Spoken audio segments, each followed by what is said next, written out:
இன்றைக்கு கர்நாடக முதலமைச்சர் தமிழ்நாட்டிலிருந்து வருகின்ற முதலமைச்சரை நாங்கள் வரவேற்போம், அவருக்கு உண்டான மரியாதையெல்லாம் கொடுப்போம்.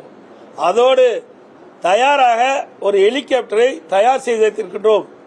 அவர் அந்த ஹெலிகாப்டரில் ஏறி இன்றைக்கு கர்நாடகத்தை சுற்றி பார்க்க வேண்டும், அதற்கு பிறகு அவர் கருத்து சொல்ல வேண்டும் என்று அதில் தெரிவித்திருக்கின்றார். அப்படி என்றால் அவர் தண்ணீர் கொடுக்க மாட்டேன் என்பதுதான் பொருள். அது மட்டுமல்ல, காவிரி நீர் ஒழுங்காற்று குழு ஒரு உத்தரவை பிறப்பித்தது. தமிழ்நாட்டிற்கு 15 நாளுக்கு தினந்தோறும் 3500 டிஎம்சி தண்ணீர் கர்நாடக அணையிலிருந்து காவிரிக்கு தண்ணீர் திறந்துவிட வேண்டும் என்று உத்தரவு பிறப்பிக்கப்பட்டிருந்தது. நேற்றைய தினம் காவிரி மேலாண்மை ஆணையம் அதை உறுதிப்படுத்தியுள்ளது. ஆனால் இன்றைக்கு கர்நாடகத்தில் இருக்கின்ற முதலமைச்சர் மரியாதைக்குரிய திரு சிவக்குமார் அவர்கள் காவிரி மேலாண்மை ஆணைய உத்தரவை நாங்கள் நிறைவேற்றப்பட மாட்டோம் என்று ஒரு கருத்தை தெரிவித்துவிட்டுள்ளாமல், இது குறித்து கர்நாடகத்தில் இருக்கின்ற அனைத்து கட்சி தலைவருடைய கூட்டத்தை கூட்டி ஆலோசனை பெற்று அதற்கு பிறகுதான் முடிவு அறிவிக்கப்படும் என்று அறிவித்திருக்கின்றார். அதேபோல்தான் நான் ஏற்கனவே 31/7/2022 நான் ஒரு அறிக்கை வெளியிட்டேன். அப்பொழுதே நான் தெளிவுபடுத்தியிருக்கின்றேன். இன்றைக்கு மேகதாது பிரச்சனை என்பது ஒரு உணர்வுபூர்வமான பிரச்சனை. இந்த பிரச்சனை குறித்து தமிழ்நாட்டில் இருக்கின்ற அனைத்து கட்சி தலைவருடைய கூட்டத்தை கூட்டப்பட வேண்டும். அதோட தமிழ்நாட்டில் இருக்கின்ற டெல்டா மாவட்டத்தில் இருக்கின்ற முக்கிய விவசாய சங்கத்தினுடைய பிரதிநிதிகளை அழைத்து அவருடைய கருத்துக்களையும் கேட்டறிந்து பிறகு சட்டங்களோடு கலந்து பேசி இதற்கு ஒரு நல்ல தீர்வு காண வேண்டும் என்று வலியுறுத்தினோம். நான் சொன்ன கருத்தின் போலே பல்வேறு அரசியல் கட்சி தலைவர்களும் கருத்தை தெரிவித்திருக்கின்றார்கள். ஆனால் இதுவரை தமிழக முதலமைச்சர் வாய் திறந்து இதற்கு பதில் சொல்லவில்லை. இதுதான் தற்போது நிலைமை. ஆகவே இது உணர்வுபூர்வமான பிரச்சனை. இன்னைக்கு விவசாயியுடைய வாழ்வாதார பிரச்சனை என்பதை இந்த அரசு உணர வேண்டும். அதோடு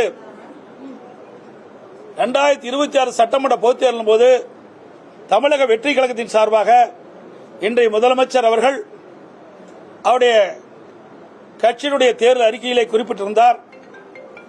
தமிழக வெற்றி கழகம் ஆட்சிக்கு வந்தால் விவசாயிகள் வாங்கிய, அதாவது விவசாயிகள் தொடக்க வேளாண் கூட்டுறவு சங்கத்தில் வாங்கிய பயிர்க்கடன், சிறு குறு விவசாயிகள் 5 ஏக்கருக்குள் இருக்கின்ற விவசாயிகளுக்கு அவர் வாங்கிய கடன் முழுவதும் தள்ளுபடி செய்யப்படும். 5 ஏக்கருக்கு மேல் நிலம் வைத்திருக்கின்ற விவசாயிகள் தொடக்க வேளாண் கூட்டுறவு கடன் சங்கத்தில் வாங்கிய பயிர்க்கடன் பாதி அளவு தள்ளுபடி செய்யப்படும் என்ற அறிவிப்பை கொடுத்திருக்கின்றார்கள். ஆனால் தற்போது அதற்கு மாறாக டிவிகே அரசாங்கம் சிறு குறு நடுத்தர விவசாயிகளுக்கு 5 ஏக்கர் குறைவாக இருக்கின்ற விவசாயிகளுக்கு 75,000 ரூபாய் வரை கடன் தள்ளுபடி செய்யப்படும். அதற்கு மேல் யார் கடன் வாங்கியிருந்தாலும் அந்த கடனில் பாதி 35,000 ரூபாய் தான் கடன் தள்ளுபடி செய்யப்படும் என்ற அறிவிப்பை வெளியிட்டிருக்கிறார்கள். இந்த விவசாயிகள் மிகுந்த அதிர்ச்சிக்குள்ளாகி இன்றைக்கு தமிழ்நாட்டில் இருக்கின்ற பல்வேறு விவசாய சங்கங்களும் விவசாயிகளும் ஆங்காங்கே போராட்டத்தை நடத்தி கொண்டிருக்கின்றார்கள். இன்றைய தினம் மழைப்பொழிவு குறைந்து விட்டது, வறட்சி நிலவிக் கொண்டிருக்கின்றது. டெல்டா மாவட்டத்தில் விவசாயிகள் குறுவை சாகுபடி செய்ய முடியாத ஒரு நிலை. விவசாயிகளுக்கும் இன்றைக்கு வாழ்வாதாரம் பாதிக்கப்பட்டிருக்கிறது, விவசாயிகளுக்கு வாழ்வாதாரம் பாதிக்கப்பட்டிருக்கிறது. விவசாய தொழிலாளிகளும் பாதிக்கப்பட்டிருக்கின்றார்கள், வேலை இல்லாமல் பாதிக்கப்பட்டிருக்கிறார்கள். ஆக இந்த அரசு, தமிழக வெற்றி கழக அரசு 2026 சட்டமன்ற பொதுத் தேர்தலில் விவசாயிகள் கொடுக்கப்பட்ட வாக்குறுதி நிறைவேற்றுகின்ற விதமாக வறட்சி நிலவுகின்ற காரணத்தினால் இன்றைக்கு பாசனத்திற்கும் காவிரியிலிருந்து தண்ணீர் கிடைக்காமல் டெல்டா இருக்கிற விவசாயிகள் கடுமையாக பாதிக்கப்பட்டிருக்கின்றார்கள். தமிழ்நாட்டில் இருக்கின்ற அனைத்து மாவட்டத்தில் இருக்கின்ற விவசாயிகளும் மழை பொழிவு இல்லாததால் விவசாய பணிகள் கடுமையாக பாதிக்கப்பட்டிருக்கிறது, விவசாயிகளுடைய வாழ்வாதாரம் கடுமையாக பாதிக்கப்பட்டிருக்கிறது. ஆகவே இந்த அரசு 2026 சட்டமன்ற தேர்தலில் கொடுக்கப்பட்ட வாக்குறுதி நிறைவேற்றுகின்ற விதமாக அந்த கடன் தள்ளுபடி செய்ய, முழுமையாக கடனுடைய விவசாயிகள் வாங்கிய கடன் முழுவதும் தள்ளுபடி செய்ய வேண்டும் என்று வலியுறுத்துகின்றேன்.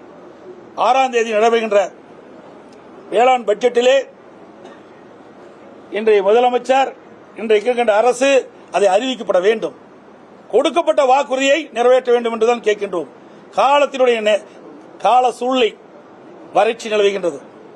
வறட்சியால் விவசாயிகள் விவசாயம் செய்ய முடியாது. போதிய தண்ணீர் கிடையாது. டெல்டா மாவட்டத்திலே தண்ணீர் இல்லாத காரணத்தினாலே விவசாயிகள் பயிர் சாகுபடி செய்ய முடியவில்லை. தமிழகம் முழுவதும் மழை பொழிவு இல்லாத காரணத்தினாலே இன்றைக்கு கடுமையாக விவசாயிகள் பாதிக்கப்படுகின்றார்கள். இதையெல்லாம் கருத்திலே கொண்டு இந்த அரசு வேளாண் பட்ஜெட் 6ஆம் தேதி வருகின்றது. அந்த வேளாண் பட்ஜெட்டிலே கடன் தள்ளுபடி செய்கின்ற அறிவிப்பை வெளியிடப்பட வேண்டும்.